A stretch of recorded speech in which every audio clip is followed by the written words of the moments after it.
So some of you made the request that I talk about the new Beatles song now and then, and while I very much appreciate your validation, I was 100% on it already because I have some thoughts about this new Beatles song. In fact, I was so enthusiastic about talking about this song that it was the first thing that I did when I woke up this morning, as evidenced by the fact that I have bed hair all throughout the video.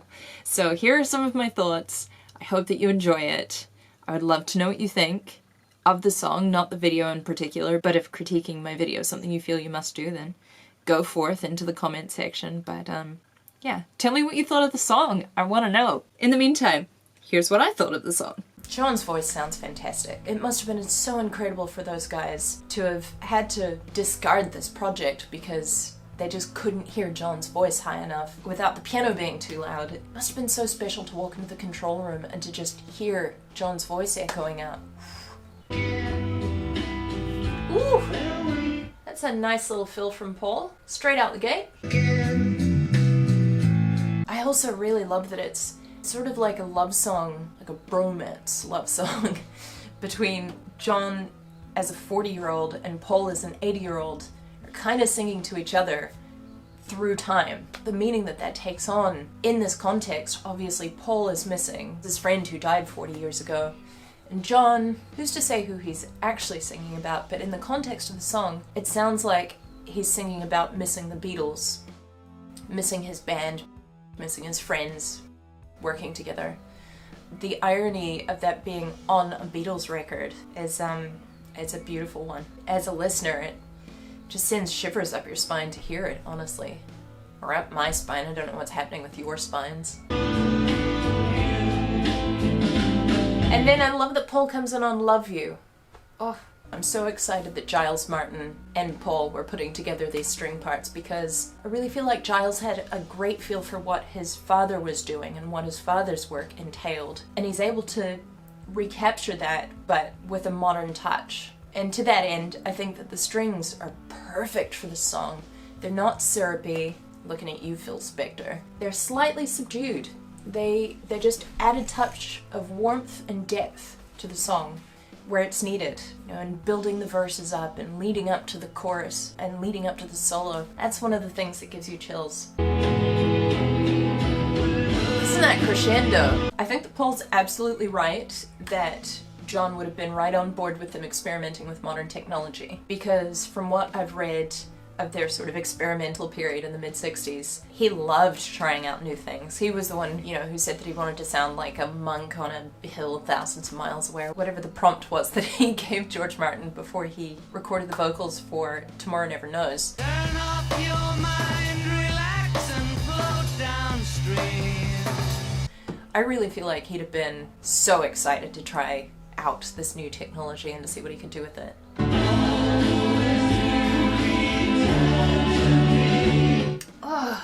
There are just so many levels to the ways that you can enjoy this song. It's a duet between two men who had a relationship with each other, but at different stages in their life. It's, whoa. Love that chord. Love that change. And also that resolution. I think that's an A minor chord of you.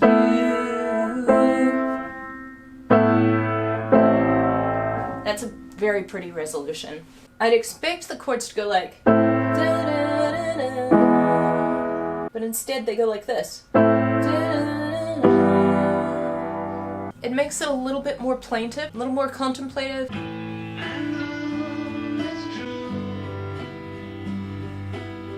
The piano sounds a lot like 2000s Paul. It sounds like Chaos and Creation.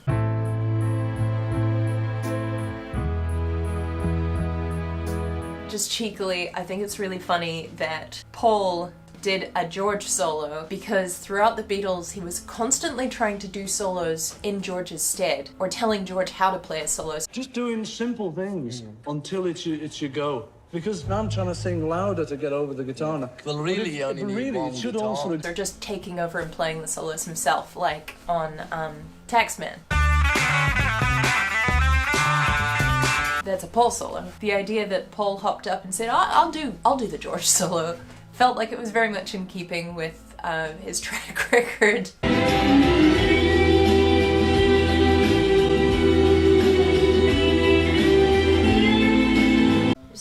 harmony that the strings are doing.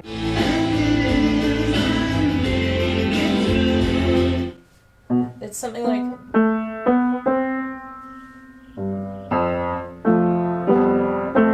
It sounds something like that.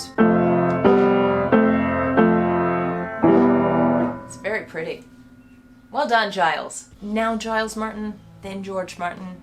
Now sending each other the tracks virtually and working on them separately and virtually. And then the 3 Beatles in the studio together in person in the 90s. The 4 Beatles together in the studio in the 60s. It feels both modern and timeless, so that the message of the song is deeply embodied in the context surrounding it and the recording process, just everything about it. It's perfect. I really love the theme of the whole piece. Obviously it's the Beatles now with their AI machine learning and their 2 living Beatles, Paul and Ringo. But at the same time, it's like it's all of their thens. From the very first count-in at the beginning of the song. 1, 2. Which obviously recalls the very first moments, their very first album. 1, 2, 3, 4! And then there's like 1978 John, and what he sounds like as an almost 40-year-old. There's Paul paying homage to like early 1970s George with his slide guitars.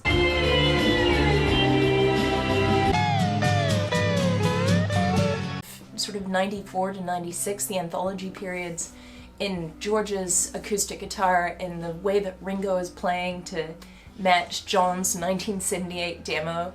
So there's that feel about it. It feels like it's in keeping with Free as a Bird and Real Love. But I think this is the stronger song. And then you've got all of these ghosts of Beatleisms throughout the song, like the tambourine sounds very Help and Rubber Soul. Tambourine!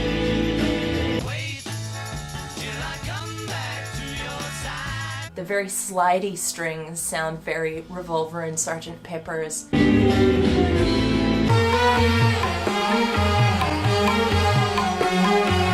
And the soaring backing vocals over the guitar solo is very Abbey Road.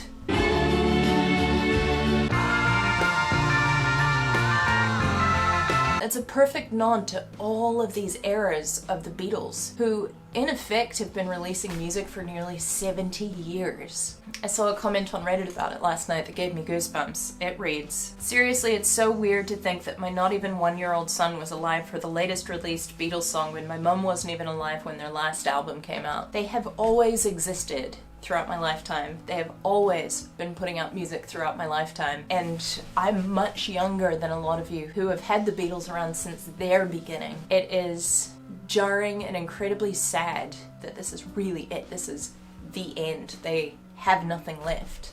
But at the same time, I think this is a stunning and poignant honoring of their legacy. I'd like to note also, how lucky are we that we have such high quality Beatles media? We're not just having to look for obscure bootlegs and unauthorized biographies and that sort of thing. They have been so generous with their own story and sharing it and revisiting it and rebuilding it between Anthology and Get Back and all of the remixes.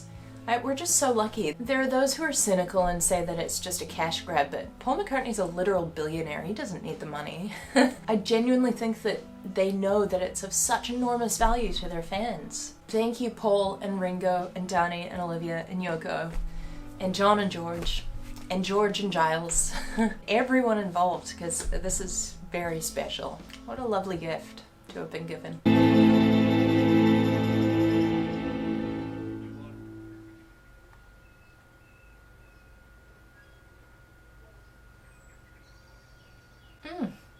That was really nice.